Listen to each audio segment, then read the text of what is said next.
Bonjour et bienvenue dans mon journal de lecture. Aujourd'hui, Varlam Chalamov, Souvenir de la Kolyma. Souvenir de la Kolyma, il ne s'agit pas des récits de la Kolyma beaucoup plus célèbres, que je n'ai d'ailleurs pas lu. J'entre dans l'œuvre de cet auteur qui évoque donc la Kolyma, le goulag à l'époque stalinienne, et aussi la vie en URSS après Staline et après la libération de Chalamov, qui fréquentera notamment les milieux littéraires de l'URSS de cette époque-là.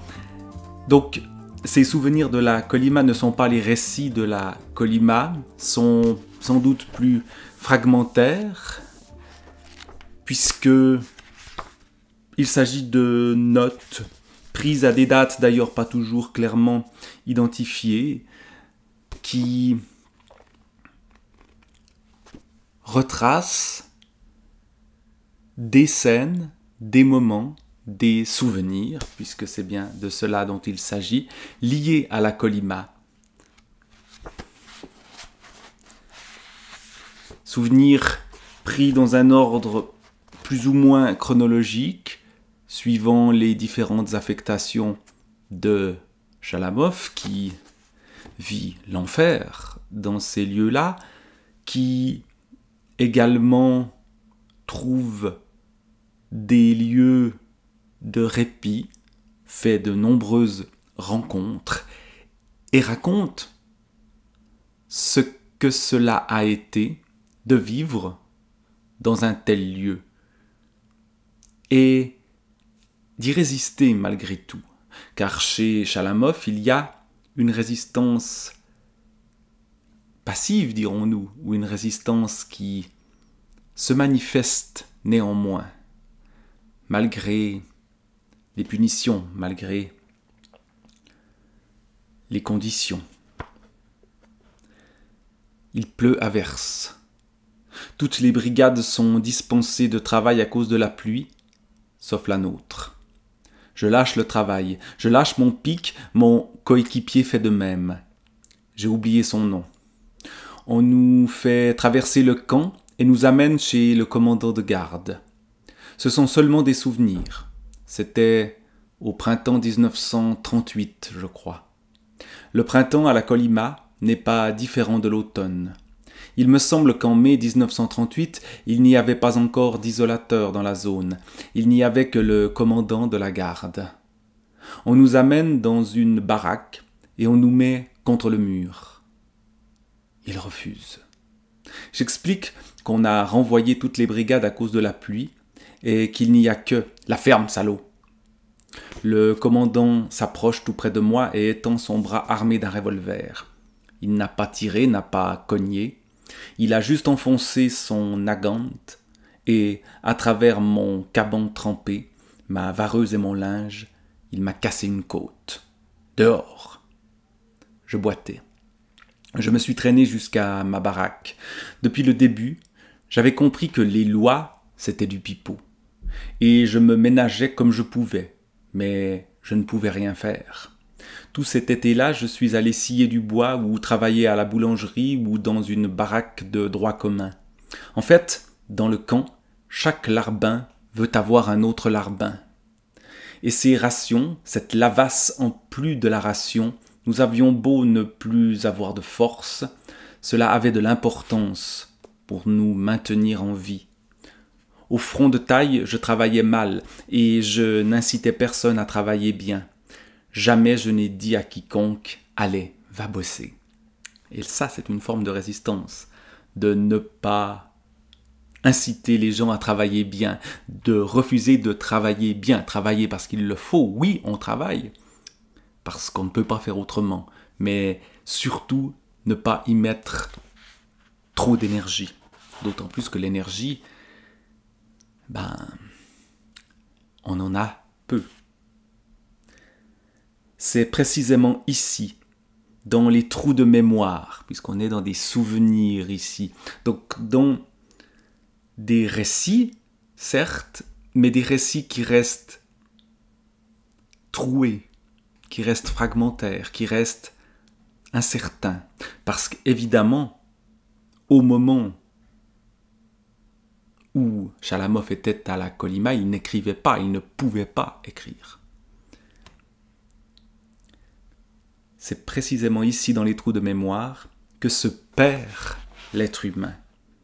Il ne se perd pas d'un coup. Il perd sa force, sa morale. Il perd sa force et sa morale avec. Car le camp, c'est le triomphe de la force physique comme catégorie morale. Ici, l'intellectuel est entouré d'un double, triple, quadruple danger.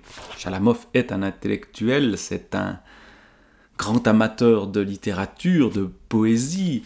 Il l'évoque plus loin, j'y reviendrai peut-être tout à l'heure, à travers l'admiration qu'il porte pour Boris Pasternak. Donc l'intellectuel est entouré d'un double, triple, quadruple danger. Ivan Ivanovitch, c'est comme ça qu'on surnommait les intellectuels dans les camps, ne soutiendra jamais un camarade. Et le camarade, en sauvant sa vie, devient le truand, l'ennemi, qui est un paysan, bien sûr. Le paysan mourra, il mourra lui aussi, mais après l'intellectuel. Meurt aujourd'hui et moi demain. Les truands sont hors de la loi morale. Leur morale, c'est la corruption. Mais même eux, Garanine les aura. Le truand, le chéri de Berzine, est pour Garanine un réfractaire au travail. Mais ce n'est pas là la question. Il faut saisir le moment où personnellement tu as fait un certain pas, une concession importante. En fouillant dans ta mémoire, en faisant repasser le film imprimé dans ton cerveau, tu t'aperçois qu'il n'y a même pas eu de concession. C'est un processus très bref dans le temps.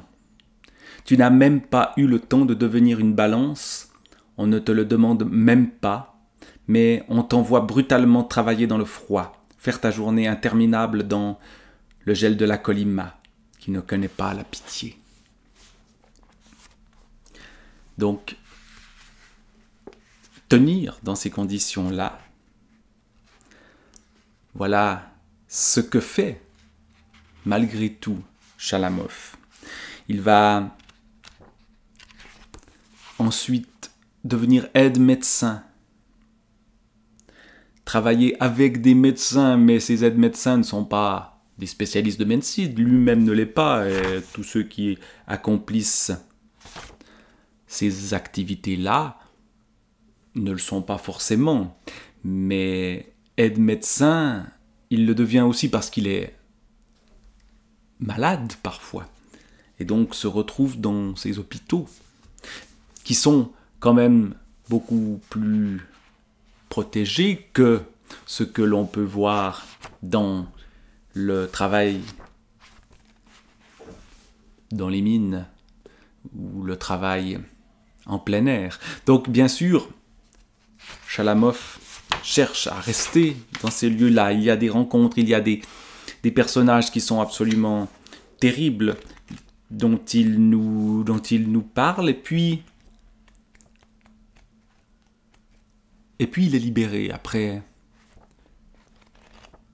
une quinzaine d'années passées dans ces camps, avec des condamnations, une première condamnation à un temps assez bref, et puis on ne sait pas pourquoi, une condamnation plus longue, et puis c'est en 1951 qu'il est plus ou moins libéré, mais on ne sort pas si facilement des camps, les Zeka, ce que d'autres appellent Zek, mais chez Chalamov, il emploie ce terme Zeka, qui est, je crois, le terme officiel,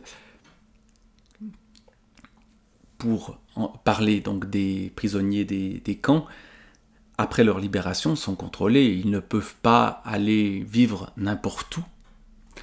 Ils ne peuvent pas, par exemple, se rendre à Moscou, ce que voulait faire et qu'a fait Chalamov après sa libération.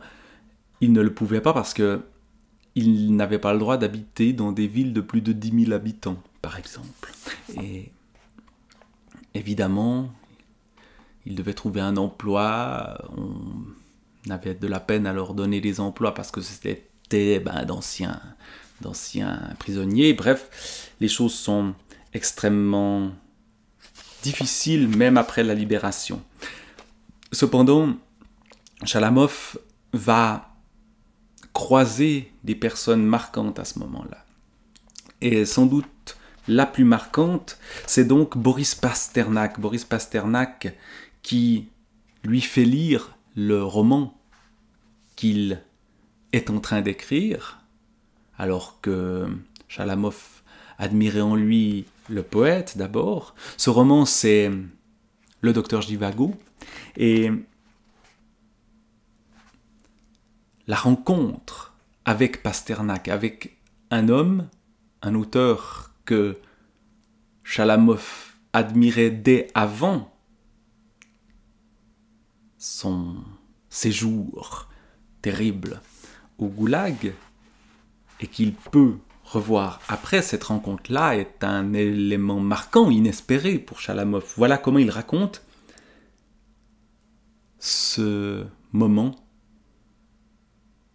où il voit pour la première fois. Il l'avait vu une fois dans une lecture qu'avait faite Pasternak, mais il était dans le public et n'avait pas été plus loin. Là, il le rencontre chez lui. J'étais si ému que je ne pouvais même pas appuyer sur la sonnette. C'est ma femme qui sonna à la porte de l'appartement 72. La porte s'ouvrit aussitôt. Pasternak était sur le seuil.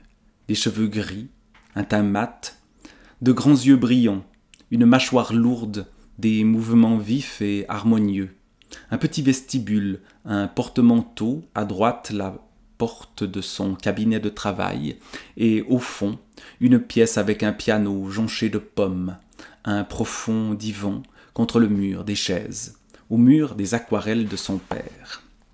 J'ai noté quelque part le récit de cette rencontre. J'ai essayé de la mémoriser immédiatement pendant que je traversais à pied le pont qui mène à la place Rouge et en longeant Basile le Bienheureux. Cela faisait 17 ans que je n'étais pas venu à Moscou. Le sort a été bon avec moi, trop bon. On voit tout d'un coup, le sort a été bon avec moi. Ce type-là, il sort de plus de 15 ans du goulag et il arrive à dire « Le sort a été bon avec moi, trop bon, parce que là, il va avoir. » Boris Pasternak. Au bout de 17 ans, j'ai renoué avec la ville que j'aimais, que je connaissais, dans laquelle j'ai grandi, étudié, combattu. La rencontre avec une ville, c'est aussi quelque chose de précieux. J'étais arrivé la veille de la Kolyma. Des brumes glacées du cercle polaire, du monde effroyable des camps. Je venais de revoir ma femme qui m'avait attendu pendant 17 ans et ma fille que j'avais quittée le 12 janvier 1937.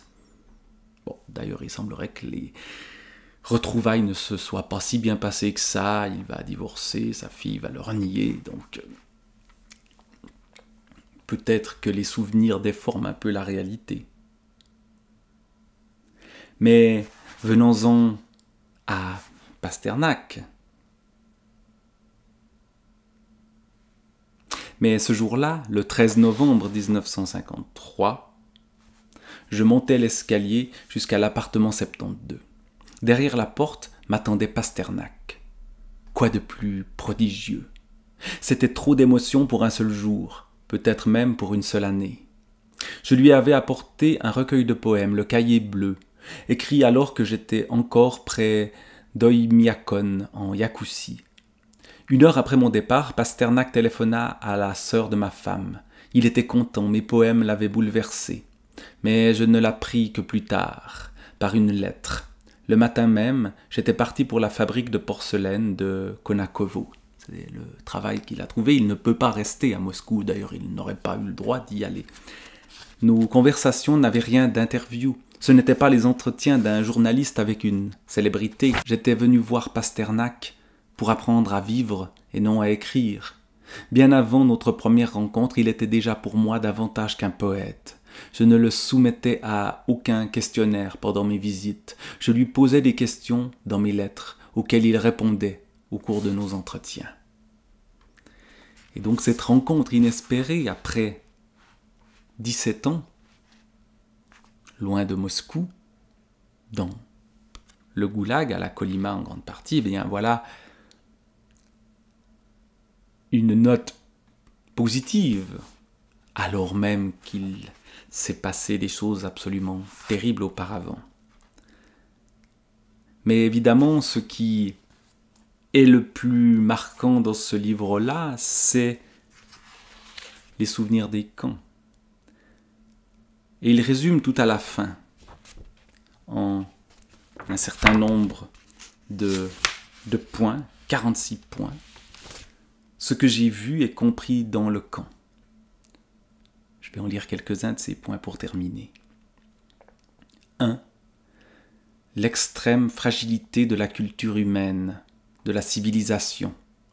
En 3 semaines de travaux pénibles, de froid, de faim et de coups, un homme devenait une bête féroce. 2. Ce qui contribue le plus à la dépravation de l'âme, c'est le froid.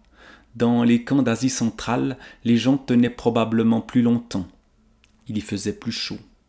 3. J'ai compris que l'amitié, la camaraderie ne naissent jamais dans les conditions difficiles, véritablement difficiles.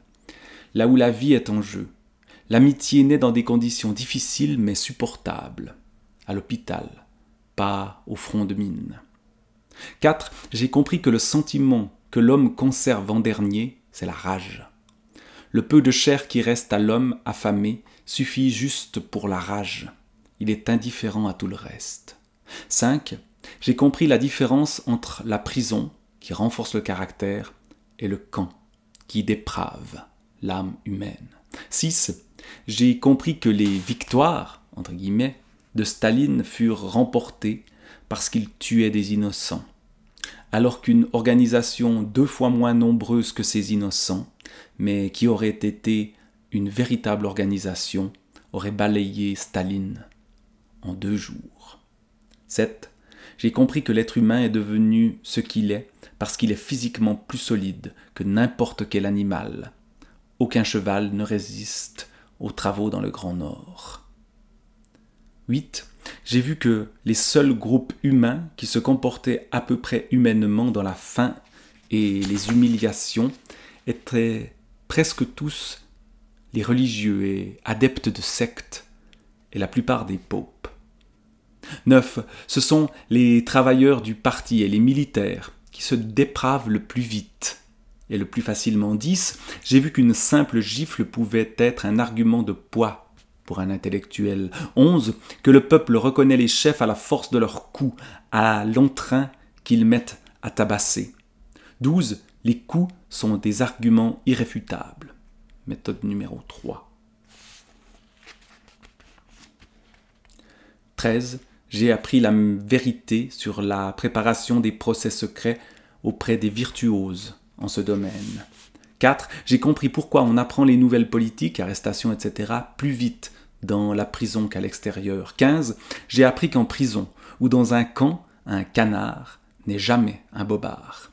16. J'ai compris que la rage peut vous faire vivre.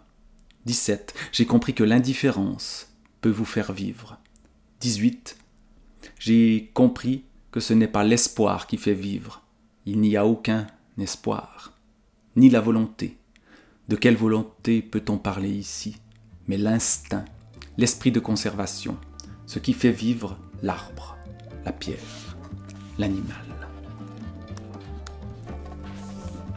Donc ici, Varlam Chalamov tire des enseignements de cette expérience extrême qu'il a vécue, à travers ce qu'il en raconte, ce dont il se souvient, ce qu'il a vu et appris à la Kolyma. Varlam Chalamov, souvenir de la